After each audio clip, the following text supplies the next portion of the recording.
Olá, meu nome é Miriam, eu sou terapeuta ocupacional no Instituto Neuron e eu estou aqui hoje para falar para vocês um pouquinho sobre a adaptação da casa, do domicílio, após a gente ter tido uma alta do hospital. É uma continuação da conversa que a Sara já teve com vocês e falou um pouquinho sobre algumas mudanças para a gente fazer no banheiro e etc. E hoje eu vou continuar essa conversa. Então, às vezes a pessoa quando tem alta do hospital, ela fica um pouquinho com a mobilidade reduzida, com fraqueza, cansaço, se a pessoa teve um AVC ou alguma outra lesão neurológica, a mobilidade fica ainda mais complicada e a gente fica pensando o que fazer quando chegar em casa. Será que precisa mudar toda a rotina da casa? E será que a pessoa que acabou de chegar do hospital pode voltar a fazer as coisas que fazia antes, ou será que precisa mudar um pouquinho a rotina? Então a gente vai tentar responder um pouquinho dessas dúvidas e para que a gente garanta um pouquinho mais de segurança e participação da pessoa que teve alta do hospital na rotina. Então vamos lá. Quando a gente pensa em acesso à cozinha, se a pessoa que acabou de ter alta do hospital está conseguindo se mexer, andar por aí com um andador, com uma cadeira de rodas, e quer voltar a participar de atividades como lavar a louça, guardar a louça, cozinhar, ou mesmo acessar a cozinha para pegar um copo d'água, fazer um lanchinho, é importante que a gente se certifique de algumas coisas. Por exemplo, a iluminação da cozinha deve estar com boa iluminação. Se tiver janela, mantenha as janelas abertas, que é bom também, que garante uma boa ventilação. E mais importante que tudo é que o chão da cozinha esteja livre de qualquer obstáculo que possa causar a pessoa a tropeçar ou enroscar um andador, uma bengala ou a cadeira de rodas. Então, se tiver algum tapetinho, alguma coisa perto da pia, perto do fogão, é importante que esses tapetinhos sejam retirados para garantir que a pessoa consiga se locomover dentro da cozinha com segurança. Outro fato importante é colocar utensílios do dia a dia, como copos, pratos, talheres, em locais de fácil acesso, para que a pessoa não tenha que erguer o braço, como no caso dessa senhora aí na foto, de repente perder o equilíbrio ou ela perdeu um pouco a mobilidade do braço e não consegue alcançar. O uso de tapetinhos antiderrapantes, como esse na foto que o menino tem embaixo da panela, ajuda a manter utensílios e panelas e pratos firmes numa superfície para que a gente consiga lavar de maneira segura. Com relação ao uso do fogão, se a pessoa que teve alta, teve um AVC, ou está com fraqueza nas pernas e nos braços, é importante que a gente mantenha o uso do fogão de maneira mais segura possível. Então, colocar, por exemplo, as tigelas aonde vão passar os alimentos da tigela para o fogão num lugar próximo, para que ela não tenha que andar carregando alguma coisa e correr o risco de derrubar.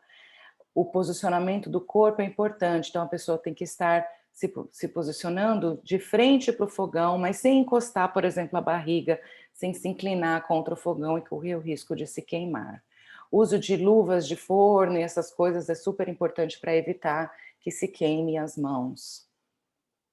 E sempre, pelo menos inicialmente, quando a pessoa que teve alta está com dificuldade de se mexer, de fazer as atividades do dia a dia, for fazer alguma atividade no fogão, é bom ter alguém meio que supervisionando, ficando de olho, para ter certeza que ninguém vai esquecer o fogão ligado ou o gás vazando e colocar todo mundo em risco, né?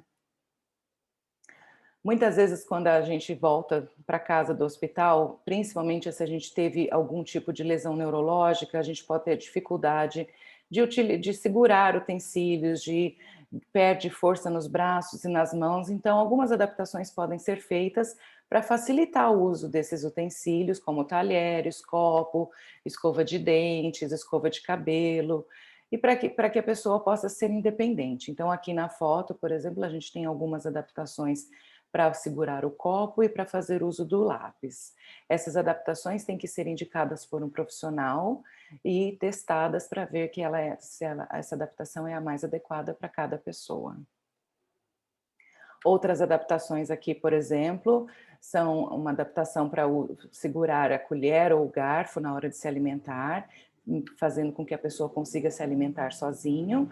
E se a pessoa faz uso de um andador, por exemplo, a gente pode fazer uma adaptação com uma cestinha ou uma bandeja, para que essa pessoa possa carregar objetos como o celular, um telefone, ou um pratinho com lanchinho, uma garrafinha de água, sem correr o risco de cair ao andar, porque as mãos precisam estar livres para poder usar o andador. Algumas adaptações também são necessárias para ajudar no vestuário, com a fraqueza de braços, de pernas, às vezes de se mexer, fica difícil colocar sapatos, meias, calças. Então, aqui, por exemplo, nós temos um exemplo de uma adaptação para calçar meias, que facilita, a pessoa não precisa se inclinar para frente para poder calçar. E se você consultar uma terapeuta ocupacional, ela vai poder te indicar outras adaptações para facilitar o vestuário. Uma coisa muito importante quando a gente acaba de ter alta do hospital é tentar retomar a rotina da maneira mais fácil possível e mais segura. Então, os familiares, os cuidadores devem estimular a participação da pessoa nas atividades do dia a dia. Então, fazer alguma atividade na cozinha juntos, mesmo que seja uma parte só da preparação dos alimentos, e se certificar de que a pessoa consegue acessar, por exemplo, a mesa de jantar, ou uma mesa para fazer alguma atividade artística, como no caso da foto dessa senhora, que a cadeira de rodas, se for o caso, consiga entrar de maneira que a pessoa consiga colocar as mãos sobre a mesa e se alimentar e fazer as suas atividades com segurança e de maneira independente.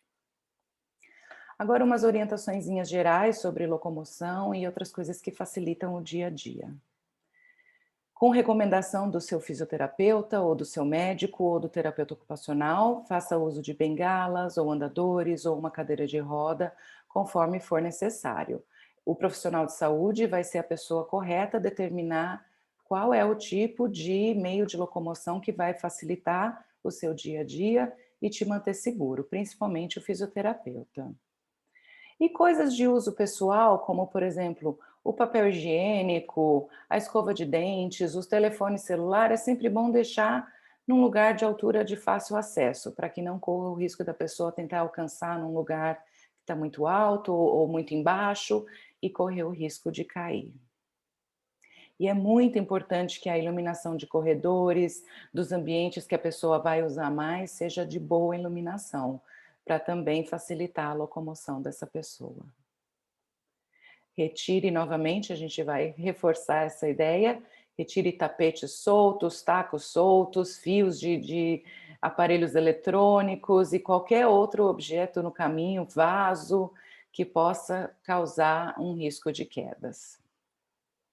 Com relação à locomoção, ao caminhar, o paciente deve estar calçando um sapato que seja estável. Então, não com chinelos, mas sim um tênis ou um sapatinho fechado que seja confortável e com uma sola boa, antiderrapante, para não correr o risco de cair. Agora, se o paciente precisa de ajuda de outra pessoa, além do meio auxiliar de locomoção, como um andador ou uma bengala, é importante que a pessoa que vai ajudar o paciente a andar, não puxá-lo pelo braço, não segurar pelos braços.